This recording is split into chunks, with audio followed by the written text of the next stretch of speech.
para sa pagkakamo ng Kelly. Tapos,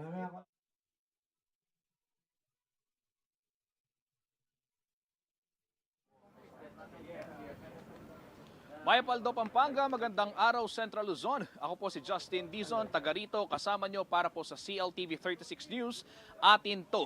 Kabaled, nandito pa rin ho tayo sa Giant Lantern Festival Grounds sa Robinson Star Mills, Pampanga. Wala pong iba kundi sa Home of the Giant Lanterns at sa Christmas Capital ng Pilipinas. Ito pong ating syudad ng San Fernando, Pampanga. Gaya po kanina, naipakita ho ng ating kasamang si Kuyang Felix Barrios sa inyo yung ilang mga finishing touches dito po sa pagdaraos ng pinakaaabangang Giant Lantern Festival 2022. Babanggitin ko lamang ho mga kabalin, mga karihiyon, na ito pong ating pagdiriwang ngayon ay isang kompetisyon. Naiba ho ito dun sa dalawang magkasunod na taon, itong 2020 and 2021, kung saan exhibition lamang yung idinaos. At alam nyo naman ho, kung kayo'y pamilyar sa kultura at sa tradisyon ng mga Fernandino, pagka sinabi hong kompetisyon ng Giant Lantern o yung ligligang parol, singkasanting, singkabongga, abay, ibang usapan ho yan. Kaya naman, ika nga po, malaki talaga yung at stake, maliban ho dun sa premyo, yung pride na maging champion ng 2022 Giant Lantern Festival ang pinagtatalunan o pagtatalunan ho mamayang gabi. Pero syempre, lahat po yan panalo dahil tayong mga audience, tayo pong manonood, tiyak matutuwa at babatiin ko na ho kayo ng maagang maligayang Pasko dahil Paskong Pasko na ho yung pakiramdam dito ho sa Robinson Star Mills, Pampanga. Nariyan na ho, ika nga yung mga iba't ibang mga partisipantes na mga parol. Nandito na ho, naidala na, 10 parol ho yan, 10 barangay ang maglalaban-laban at syempre yung binanggit ko kanina, yung mga finishing touches, isinasagawa na lamang ho nitong ating mga organizers, particular na ho, makakasama natin mamaya yung ilang ating mga kaibigan mula sa City Tourism Office ng Siyudad San Fernando. Ito lang po, paalala doon sa mga magtutungo po at nagbabalak manood ng live ng Giant Lantern Festival dito po sa Robinson Star Mills. Meron lang ho akong ilang babanggitin para ho maging smooth at walang aberya ang inyong panonood. Meron ho kasing mga ipinagbabawal na gamit na dadalhin. Gaya ho ng ibang festival, tinitiyak ho ng mga organizers na magiging ligtas para sa lahat itong ating mga pagdiriwang. So ito po, paalala po sa mga pupunta at manonood sa pinakaabangang tagisan ng mga higanting parol dito po sa Robinson Star Mills.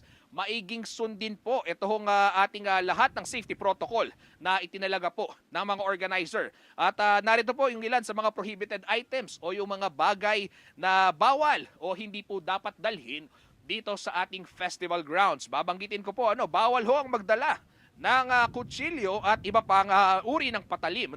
Hindi rin po pahihintulutan yung pagdadala ng alak at iba pang syempre yung mga illegal na substances.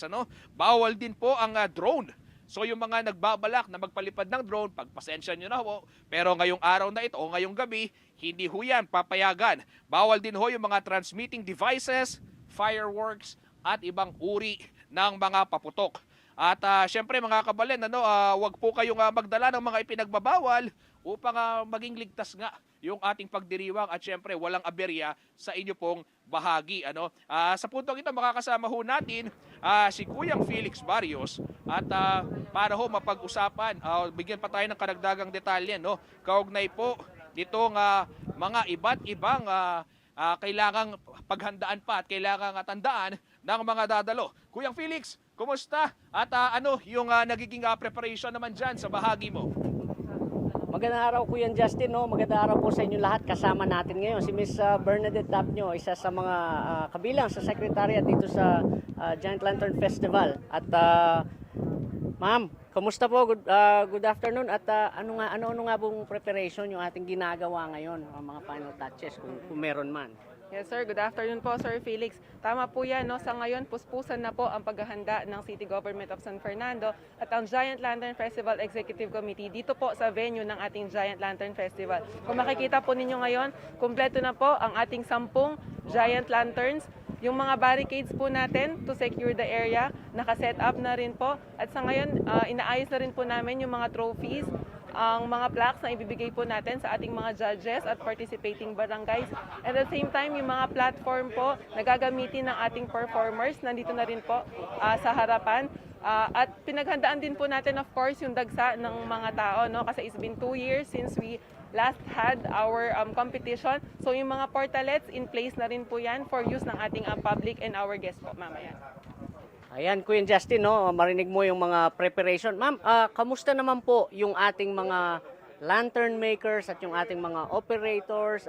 Meron na po ba tayong update sa kanila? Opo, sa ngayon sir, no, handang-handa na po sila para magpasiklaban mamaya. Actually, yung mga uniforms nila, meron po kami binigay na uniform sa kanila, nakahanda na po yan. Yung mga safety gears po nila, kompleto na rin po. At of course, sa kanilang energy, no, mararamdaman na natin ngayon. Ready na.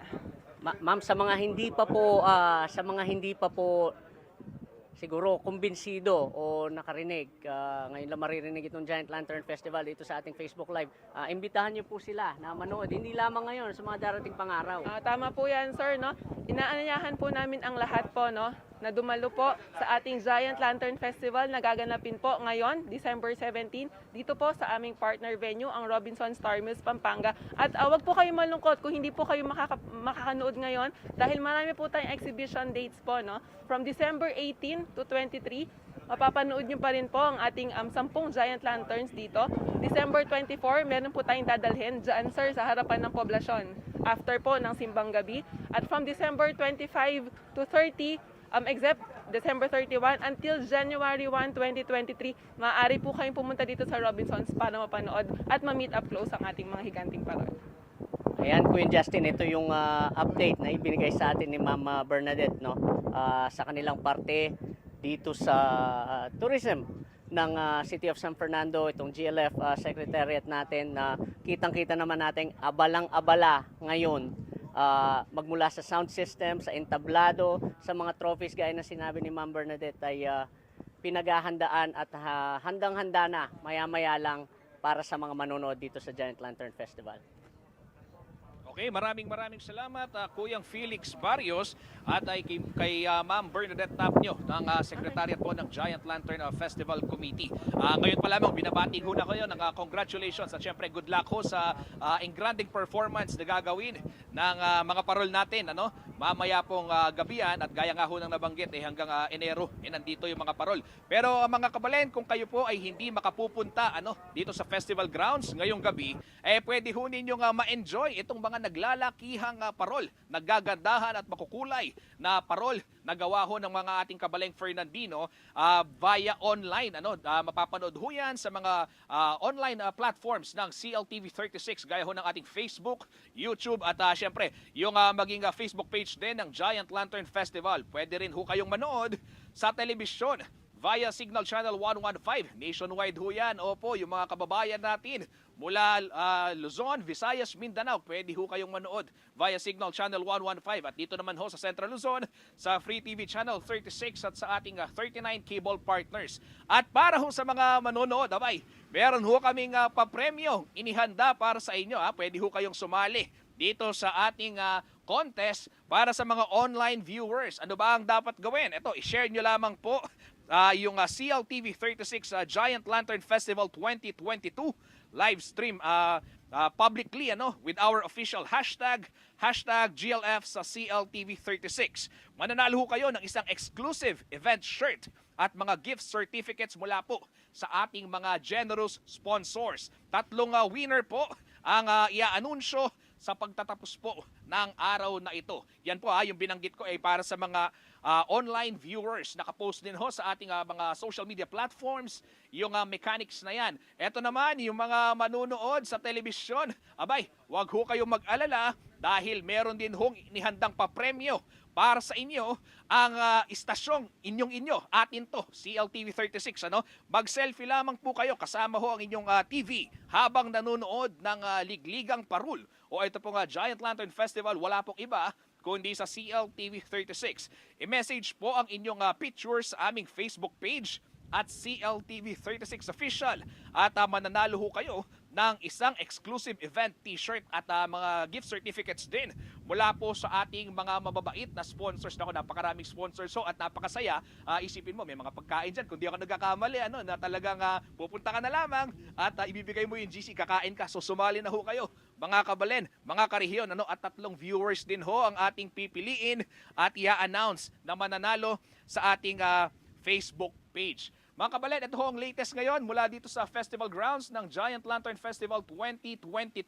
Magbabalik ho kami ni Kuyang Felix Barrios mamayang 1:00 ng hapon para ho sa karagdagang detalye at lahat po ng mga bagay na kailangan nyong malaman upang maging hassle-free ang inyong panonood ng Giant Lantern Festival. Ihahatid po namin yan. Abangan po ang komprehensibong pagtutok ng CLTV 36 dito sa pinakamalaki, pinakamakulay at pinaka-engrandeng festival tuwing Kapaskuhan sa buong Pilipinas, ang Giant Lantern Festival 2022. Muli ako po ang inyong lingkod, Justin Dizon, taga rito kasama nyo para po sa CLTV 36 News. Atin to.